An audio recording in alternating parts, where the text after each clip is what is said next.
শনি মঙ্গলবারের রাত মানে ভয়ের রাত। এখানে কল্পনা নয়, কাহিনী শোনানো হয়।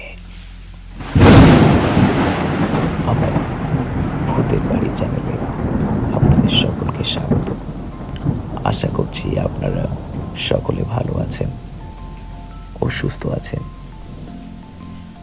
আজ ভূতের বাড়ি চ্যানেলের দ্বিতীয় এপিসোডে আপনাদের সকলকে আরও একবার স্বাগত জানাচ্ছি। আজ আপনাদের সামনে থাকছে দুটি সত্য ভৌতিক ঘটনা, যার প্রথমটি পাঠিয়েছে শ্রীজেতা শিলিগুড়ি থেকে, আর দ্বিতীয়টি কলকাতার বেহালা থেকে সৌম্য পাঠিয়েছে। এটা শুধু ঘটনা নয়, এক সতর্ক বার্তা। আলো জ্বালিয়ে বসুন।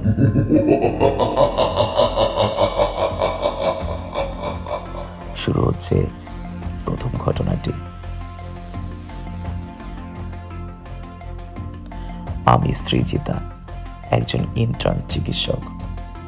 2021 সালের জানুয়ারি মাসে আমাকে উত্তরবঙ্গের একটি পুরনো সরকারি হাসপাতালে 3 মাসের ট্রেনিংয়ের জন্য পাঠানো হয়েছিল।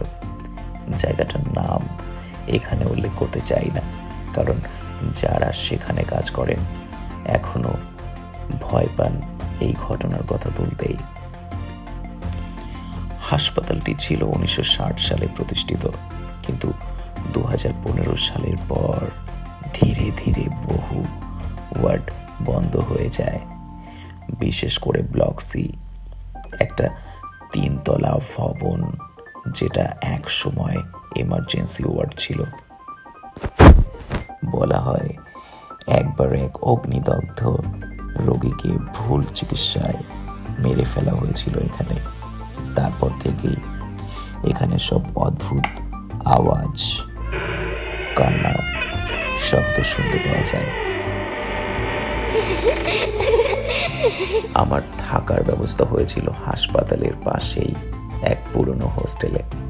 প্রথম সপ্তাহ ভালোই কেটেছিল, কিন্তু 10ম দিন একটা ঘটনার মুখোমুখি হই। ঘড়িতে রাত 2টো বাজে।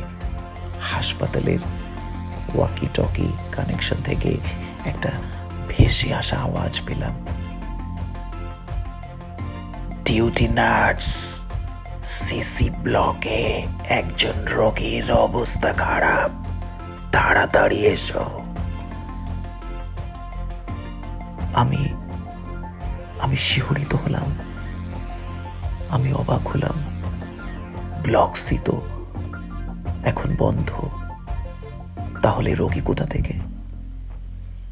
আমি ভুল ভেবে বের হয়ে গেলাম। অন্ধকারে করিডোরের ধারে ব্লক সির দিকে গেলাম। দরজাটা খোলা, অথচ ওটা সবসময় তালাবদ্ধই থাকে।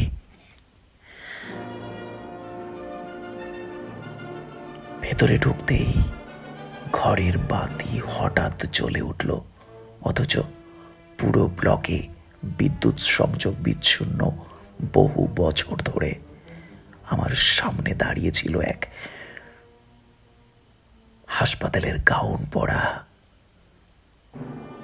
চোখ ঢাকা চুলে একটা মেয়ে মানুষ। সে বলল, আমার শরীর পোড়াচ্ছে, ওরা ইনজেকশন ভুল দিয়েছিল, আমি এখনো পুড়ছি। তার কণ্ঠে ছিল ব্যথা, কিন্তু ঠোঁট নড়ছিল না। আমি পেছনে ফিরতেই দরজা বন্ধ হয়ে গেল। আবার মেয়েটি বলে উঠল, আমার শরীর পোড়াচ্ছে, ওরা ইনজেকশন ভুল দিয়েছিল, আমি এখনো পড়ছি। আমি আতঙ্কে শিহরিত হয়ে উঠলাম। আমি দরজা ঠেলছি, ভয়ে কাঁপছি। তখন আমার কানের পাশে একটা ফিসফিস আওয়াজ আমি শুনতে পেলাম। তুই পালাতে পারবি না, আমার মৃত্যুটা তোর হাতে ছিল না, কিন্তু তোরা ডাক্তার, তোদের বিচার হবে। আমি আমি জ্ঞান হারিয়ে ফেললাম মুহূর্তের মধ্যে। জ্ঞান ফেরার পর আমি নিজেকে খুঁজে পেলাম হাসপাতালের প্রধান অফিসে।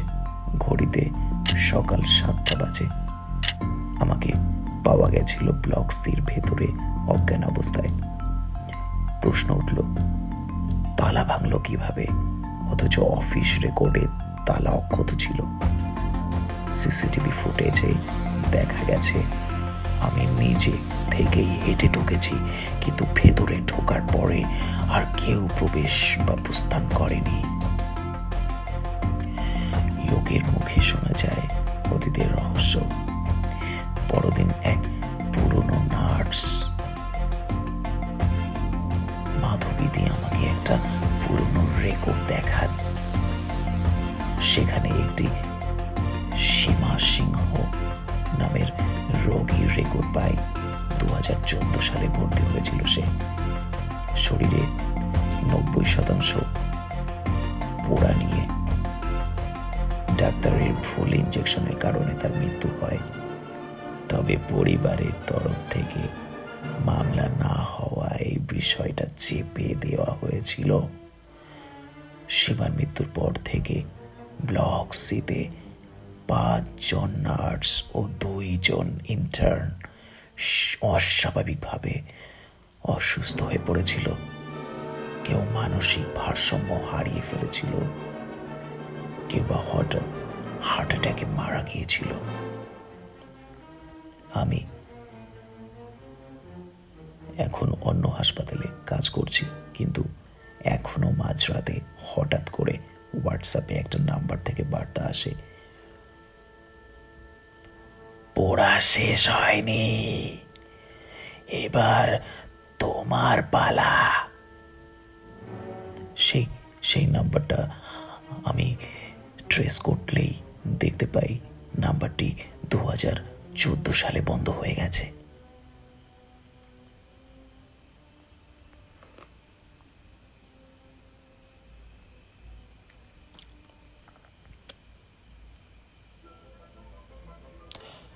শুরু হচ্ছে দ্বিতীয় ঘটনা।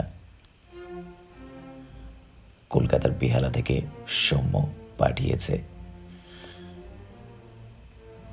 সৌম্যের মুখে, আমি সৌম্য, কলকাতার বেহালাতে থাকি। সেই বছর আমার ডিউটি ছিল বালিগঞ্জের একটি বেসরকারি হাসপাতালের নাইট শিফটে। ট্রেন ধরতে না পেরে অনেক রাতে ফিরতে হচ্ছিল।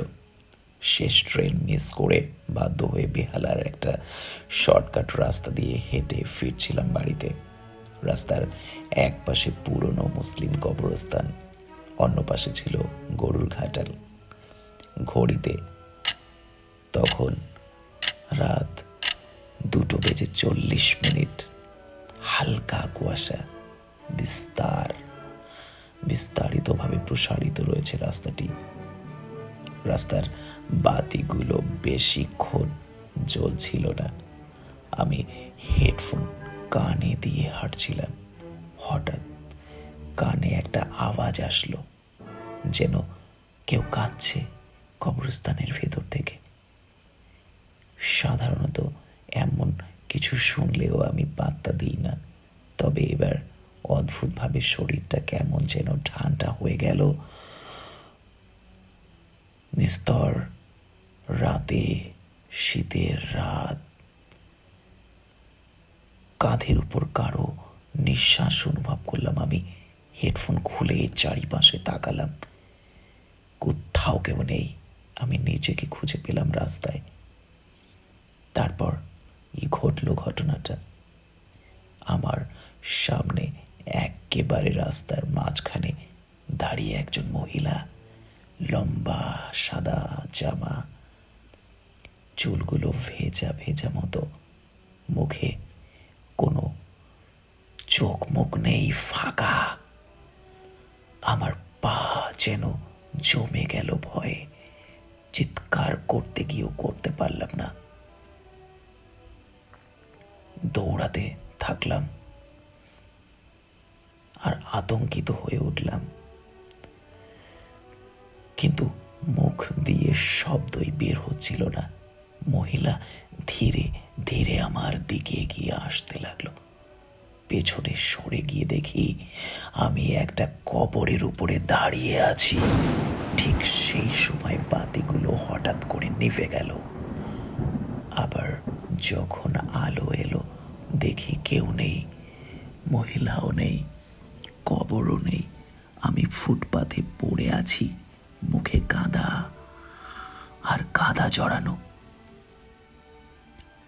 পরের দিন হাসপাতালে আমার জ্বর এলো 103 ডিগ্রি। 3 দিন হাসপাতালে ভর্তি ছিলাম আমি। ঘটনার কথা কাউকে বলতে সাহস পাইনি, কিন্তু আজও যখন ওই পথ দিয়ে যাই আমি, কবরস্থানের পাশে একটা কবরের সামনে কাঁদতে থাকা নারীর আর্তনাদ কানে ভাসে আমার। আমি পিছনে ফিরে চাইতে গিয়েও চাই না। মনে হয় কেউ আমাকে ডাকছে সরু গলায়। লোকমুখে শুনেছি বহুবার, বহু বছর আগে সেখানে এক মহিলা নাকি আত্মহত্যা করেছিলেন স্বামীর কবরের পাশে। তখন থেকেই মাঝরাতে কেউ এলে তাকে দেখতে পাই। আমি জানি আমি কোনো স্বপ্ন দেখিনি, কারণ আজও আমি ওই কবরের সামনে দাঁড়ালে ঘাড়ের পেছনে সেই নিঃশ্বাসটা আমি টের পাই।